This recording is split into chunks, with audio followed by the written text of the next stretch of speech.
Extra আমি বেশি কিছু দিতে পারবো না, তো তার জন্য তোর হাত পা চোখ মুখ সব দিয়ে ঠিক করে এর মধ্যে একদম পিল পিল পিল পিল করে জ্বলে ওঠে।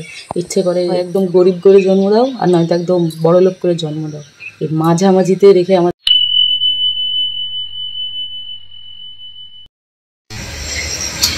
নমস্কার, আমি স্মৃতি। আশা করি সবাই ভালো আছেন, আমি ভালো আছি। বড়দের প্রণাম ও ছোটদের ভালোবাসা জানিয়ে আমি আমার ব্লগটি শুরু করছি। আশা করি তোমাদের ভালো লাগবে। বলে না যে টাকাটাই বড় নয়,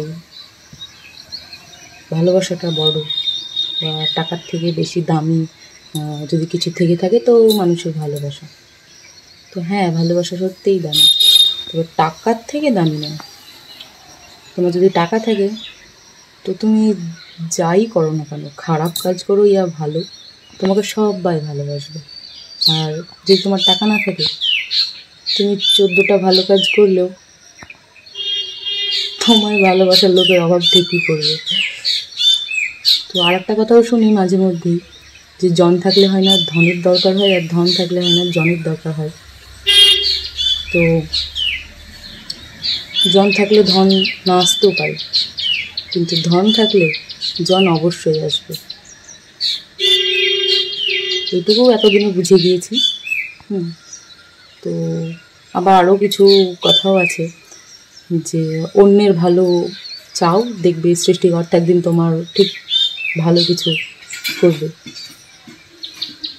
যেখানে আমি নিজের ভালো চাইতে পারছি না, ভালো করতে পারছি না, সেখানে অন্যের ভালো চাইতে সৃষ্টিকর্তা আমার সাহায্য করবে। ভগবান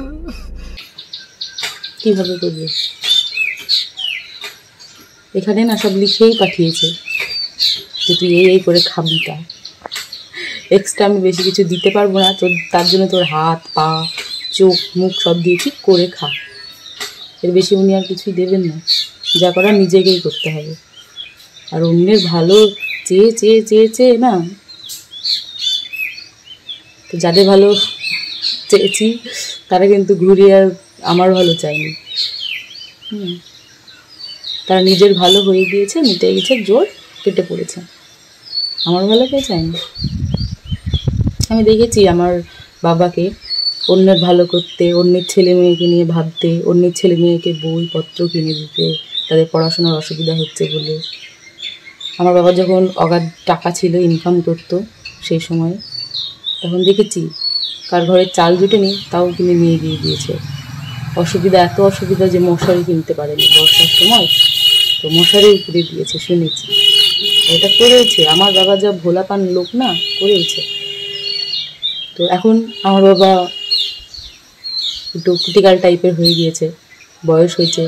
একটা মানুষ যে হাতে কোটি কোটি টাকা না হোক, অন্তত 50-60 হাজার টাকা একটা মানুষ যে হাতে মেরেছে, সে হাতে এখন 5 টাকাও নেই। তা তার মনের অবস্থাটা কী ভাবো। সে সময় যারা বন্ধুত্ব করেছিল বা বন্ধুত্ব ছিল, তাদেরকে খাইয়েছে পরিয়েছে, তাদের ছেলে মেয়ের কথা ভেবেছে। অথচ নিজের যে ছেলে মেয়েগুলো আছে বা ভবিষ্যতে হতে পারে, তাদের জন্য কিছু করেছি এটা কখনো ভাবেনি। আবার যাদের জন্য করে দিয়েছে তারা তো সেটেলড হয়ে গেছে, কিন্তু তারা আবার দ্বিতীয় ক্ষেত্রে ভাবেনি যে তাই তো একটা মানুষ আমাকে আমার অসময়ে সাহায্য করেছে, আমি তাদেরকে একটু সাহায্য করি, কী এমন যায় আসবে। কিন্তু না, ওই যে বললাম, যাদের ভালো চেয়ে চেয়ে ভালো হয়ে গিয়েছে তারা ভালো নিয়েই কেটে পড়েছে, আর খারাপটা নিয়ে আমাদেরকেই থাকতে হচ্ছে। আর জানো তো, সবসময় সব কিছু ভাগ্যের ওপর ডিপেন্ড করে না, নিজের কর্মের ওপরেও তো ডেফিনেটলি করে। তো কর্ম খারাপ হলে যা হয়। ছোটোতে না কথাগুলো বুঝতাম না, এখন বড় হয়েছি, বুঝতে শিখেছি, একটু বেশি হয়তো বুঝি কে ভালো চায় আর কে খারাপ। কে হয়ে গিয়েছে মুশকিল, তো হয়ে গিয়েছে এখন মানে খারাপ হিংসুটে। নিজের স্বার্থটা যখন বুঝতে শিখেছি, তখন হয়ে গিয়েছি তাদের কাছে হিংসুটে, খারাপ, স্বার্থপর। এ এমনই ভাবে যে আমাদের বাবা মা যা করে দিয়েছে তার ছেলে মেয়েদের সাথে তেমনই করবো, তার ছেলে মেয়েরাও তেমনইভাবে চলবে, এরকমটা ভেবেই নিয়েছে। সব কিছু করা যায়, মধ্যবিত্ত পরিবারের মানুষদের সাথে সব কিছু করা যায়। তো ভগবানকে বলবো যে পরের বার যখন জন্ম যদি দাও, হয় একদম গরিব করে জন্ম দাও, আর নয়তো একদম বড়লোক করে জন্ম দাও। এই মাঝামাঝিতে রেখে আমাদের দম আটকে যায়। সত্যি সত্যি ওই অনেক কষ্ট হয় আর দম আটকে যায়। আর দিয়েছই যখন এত এত এত সুন্দর জীবনটা, তো সেটা উপভোগ করার জন্য কিছু দাও। কপালে তো অন্তত কিছু লিখে দিতে পারতে। ভাবতে গেলেই খারাপ লাগে যে কি ছিনু আর কি হুনু, কি হতে পারতাম।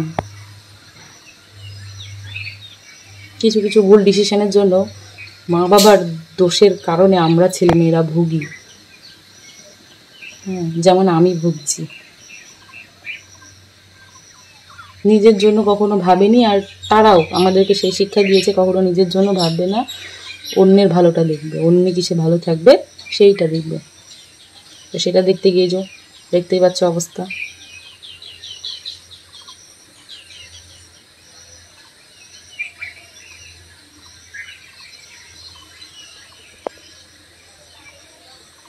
আমার মা এত বছর চাকরি করছে, 30-40 বছর, আজ পর্যন্ত কিছু একটা করে উঠতে পারেনি।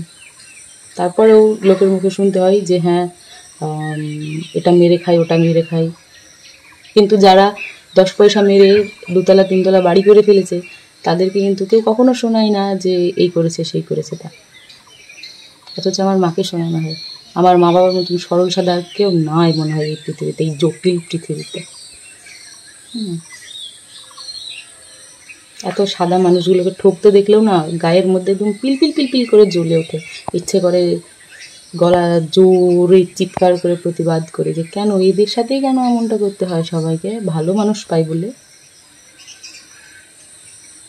ভালো মানুষের তো আর যুগ নেই।